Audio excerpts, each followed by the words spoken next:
Hey, welcome all. Well, I've been contemplating this and deciding, I'm going to highlight some of my comics work from the 1990s, starting with Femme Fatale #1. This is actually, I made 50 copies of these. This is a part of a flip book, Femme Fatale and the Executor. I'd be, I thought I'd publish two comics in one. One of them's 14 pages and the other is 16 pages. So we're going to dig into the Femme Fatale, this Apex Comics Universe Part 1. This is Femme Fatale, Future in Peril. I wrote and created and illustrated all this myself. And, yeah. Actually, I did the backgrounds on the computer. I did a fade out, so I pretty much did all this damn stuff myself, except for the printing. A friend of mine, Steve Davis, when we were in Seattle, Washington at the time, printed this up for me. Printed up 50 copies, so there's 50 copies of this in existence. This is limited edition. God willing, I don't know how much this is worth today in today's dollars. Hardly anyone knows about this comic book. I didn't have much of a marketing strategy or any place to market. I submitted to Diamond and they refused, so I had to pretty much go to a few comic shops and I sold a few of those, sold some of my friends, and a couple of them were just giving out as gifts. But let's start out some of the story here. This is a nice monorail, Seattle, Washington monorail trends sitting over Stewart Street and Westlake. Yeah, that was a great place to go back in the day. And then you got 3 robots diving down. Our target is in this ancient transport system. Prepare for target. Surrender. Hurry up and rip the roof. Surrender, Oliver Dodd. You have nowhere to go. Prepare for target extermination. Ooh, this looks like a nasty situation on the monorail. Indeed it does, Mongoose. Angel Fire, could you give us a lift? With pleasure, Caracal. What you male birdies are looking for is nothing but trouble. They're all shocked. Then, of course, we get a nice big... Well, that's kind of... Yes, 2-page spread. That's what Jack Kirby did a lot of his comics. Yes. Just who the hell are you, these guys? Or should I say, hardware? Said the cat canaries. Forget how Well, maybe I should put the fear of God into their helpless souls. I wouldn't worry about this, sister. These machines don't have souls. Introducing the most alluring fighting team of all time, the Femme Fatale. And that's my credit right there. Yep, the Space Needle. So anyway, we dig a little bit into this story and have a nice little battle here. But and then you have introducing a character. This is a subplot within the plot. Let's see, a high-rise office of Amanda Montoya. Yeah. I'm surprised, Dr. Montoya, that the police would escort me here to see you, especially in private. Oh, don't you think I'm too dangerous to be alone with? Not at all. She wouldn't have it any other way somehow, and she absorbs his id, right? And she gets off on it like it's an orgasm. And he's over here weak and helpless. Then they say, hey, he's all yours now, gentlemen. He came in like a lion, but he'll be out like a lamb. And I said, thank you, doctor. Damn, she's right. He's hardly moving. And some of the noises we heard, you think they were, oh, come on. Her and him, that's disgusting. It's a mysterious treatment she's known for. And so there's this is Lieutenant Beauregard, and that's something I'd like to find out. I'm watching her. Downtown in a jet city overlooking the monorail is the Ban Roll-On building. The lower level occupies executives of business and finance. The upper level is the secret headquarters of the Femme Fatale. I did see a building, and see how it did look like the Banner Line building. It's kind of quirkily drawn, but yeah, there's a similar building that's actually there. Welcome to our abode, Mr. T-1000. We had to dismantle your friend's legs. He couldn't run away. So you might as well know you're right. We were human once like you, but not proud of the things we've done. And so this gets to a bit of correlation here. What's happening in our country. I was a convicted killer and was sentenced to death row in the year 2024.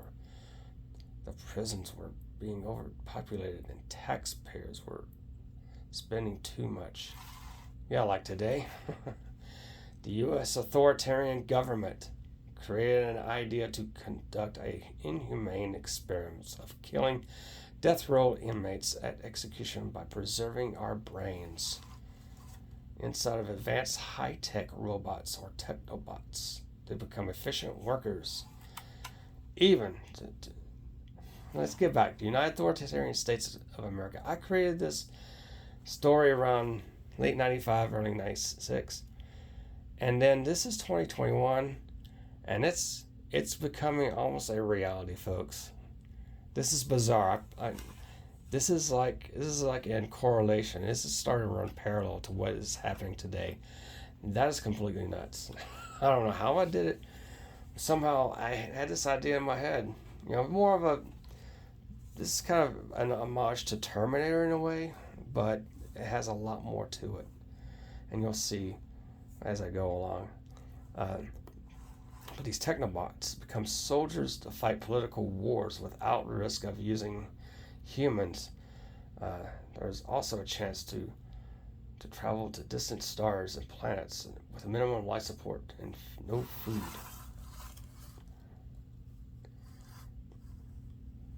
They inject us with mind control drugs to keep us in line. A few years passed and we're immune to the drugs and the control wore off. We swore death to the ones responsible for our vile creation, especially Professor Oliver Dodd, the mastermind behind all of this. We were at war with the authoritarian government. Only a handful of us lived.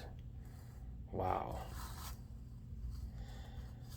As a result of the government creating larger and more powerful robots called servobots with artificial intelligence to exterminate us based on Dodd's blueprints, Dodd also created an experimental time flux orbiter, enabling the person to travel through time. With the orbiter at our disposal, only 3 of us decided to travel 35 years to the past in order to kill Dodd before he created the Technobot idea and eliminate our hell before it started.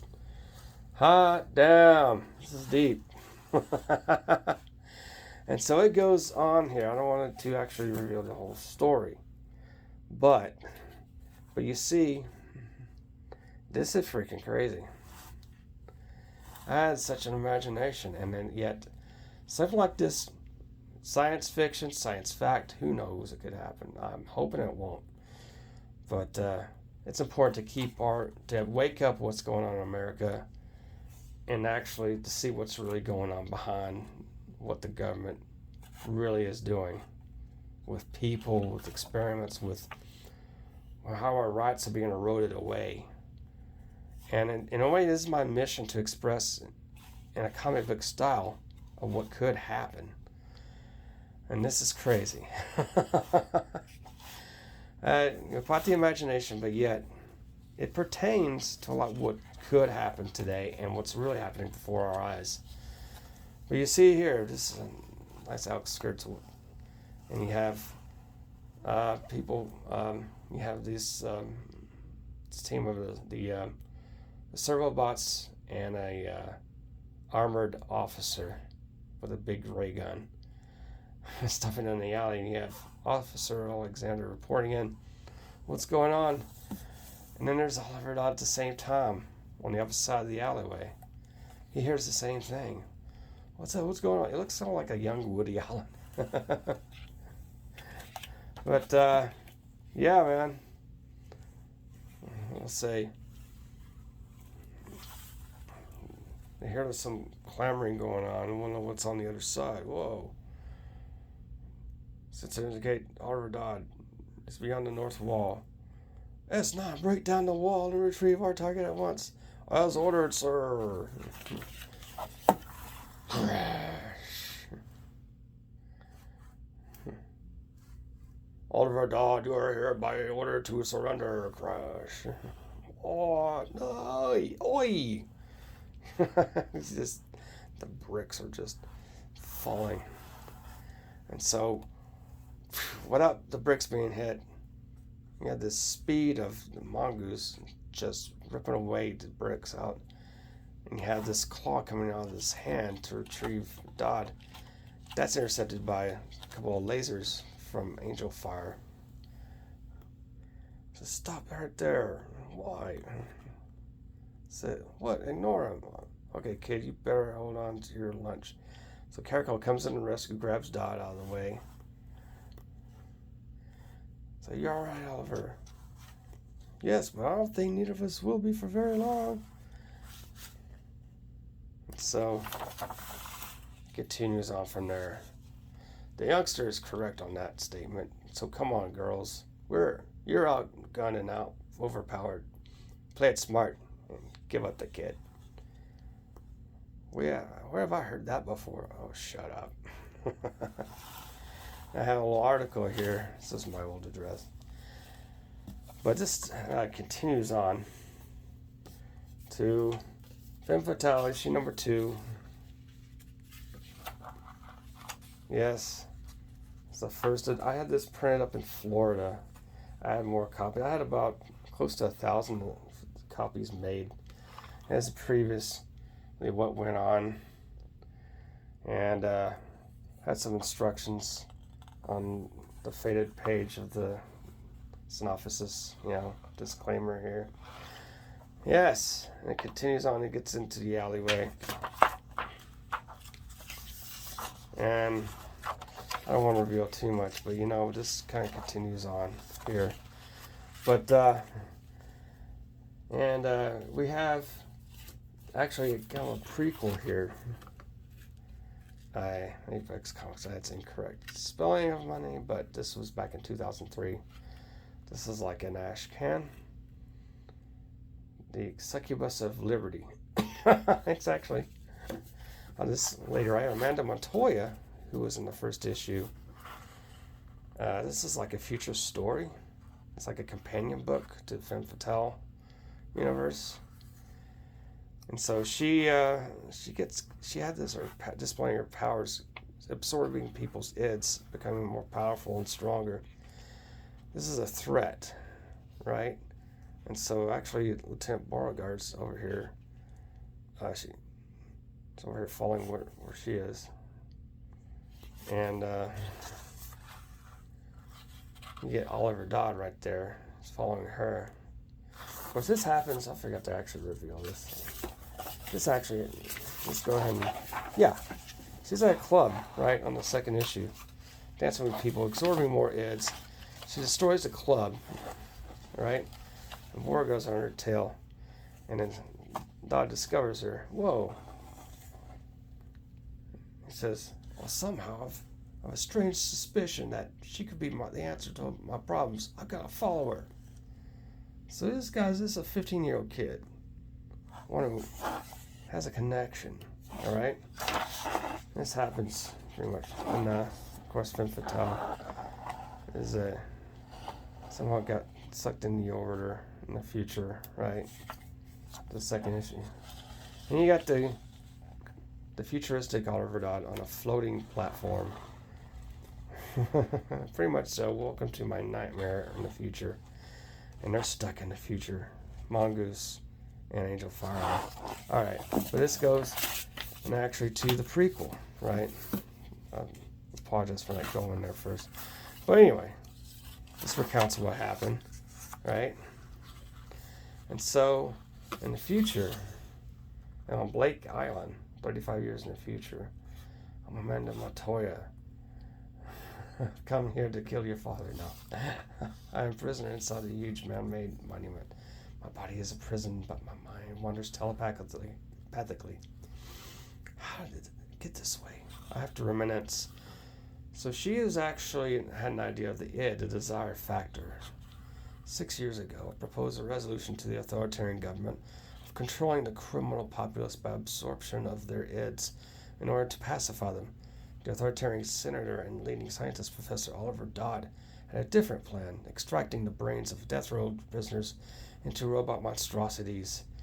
I would do almost anything to stop that plan from happening. So she's a threat to his plan, and that's why she has to be stopped. My past as a wanted criminal was going against me at proposal hearings. Dodd stated that my ideas would not work, that would absorb the ids, become powerful and dangerous again. I will be considered a monumental threat to live among decent human beings. The government even went as far as to kidnap me at my private residence. Wow, that's cold-blooded. And that stuff's been happening too. Don't think it's fiction. Succubus was out of action. They want her out of action, right? So they think Trump's a threat. Huh, really? She's more. I was unconscious until we arrived by a helicopter to Blake Island. I became chairman of the authoritarian government and had control over the nation. My sentence was not forgiving. It was a sick joke. You see, before you, Miss Montoya, your new prison, I thought a humorous epitaph would be fitting for you. Not to worry. We have provided facilities, food, water, septic systems enough for your survival. I hope you enjoy your exile, Miss Montoya. So she's exiled in a giant monument on Blake Island, a lonely island in the Pacific Northwest, a succubus of liberty. Give me your passionate, you're exiled, and your most feared. In turn, I will bring you strength and liberty. I will absorb your oppression, and I will reflect in the darkness of my solitude. Wow. So, the manacles around your wrists cancels out your powers beside your criminal past against the government. I do admire your passion and ideas, but unfortunately, they go against my dreams. Place her in the transfer chamber. Your bonds will automatically come off inside the statue. I wish I would have discovered you sooner. I would have canceled you out before this happened. Tisk. Too late for that, my dear. Maybe next lifetime. So you think. So she's placed in there. Inside this, of course, looks more like the Statue of Liberty, but a different monument. Capsule inside statue. Systems are complete. Exile is successful. Wow. Crazy. Yes, and so they're at war with the Technobots. Okay. And alert, Technobots gone because they don't like being prisoners. So they're going against them, and they're on the moon expedition. They're actually rebelling. They're leaving people on the moon and lift off, and these poor souls are there. In a way like Afghanistan, right? Sort of, but on the moon. Okay, the Technobots rebel. Chairman Dodd's creations go berserk. But damn it! They were perfect. What the hell went wrong? I need answers. What can cause their brain functions to resist drugs and become immune? This is a situation that needs a drastic measure. Why don't you initiate Plan B? Even the bad boys need discipline. Great suggestion, Mr. Curry, of course. And so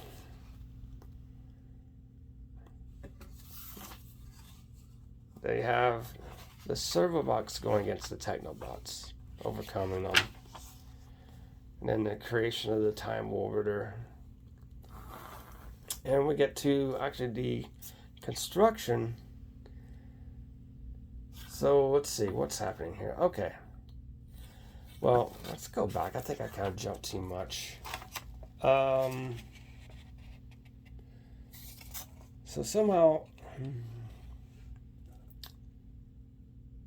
the Technobots are having are being controlled telepathically. From where? Dodd doesn't know. They smashed through the doors, okay.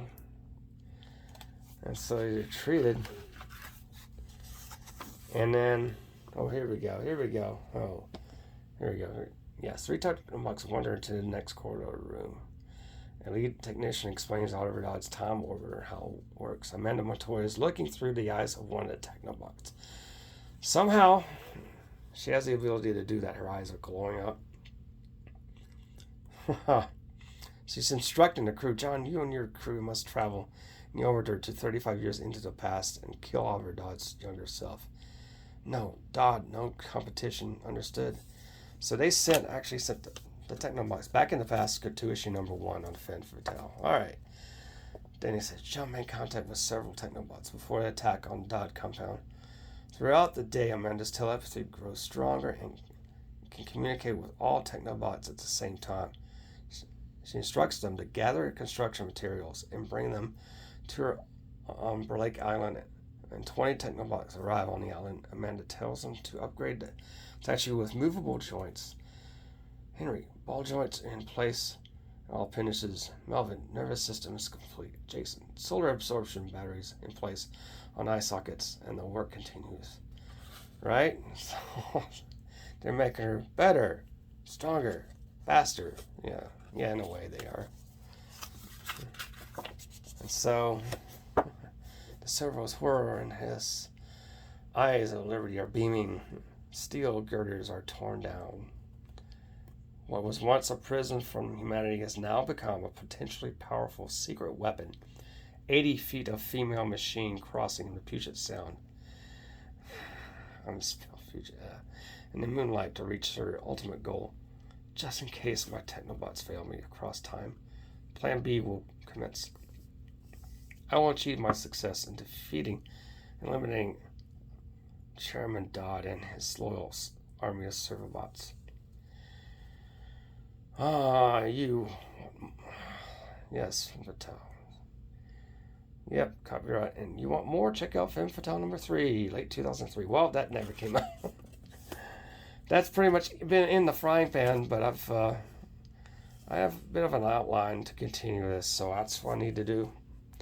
This was an ad for that particular issue. Hasn't been released. Hasn't actually. This is supposed to be 96 pages. Wow, way overdue, folks.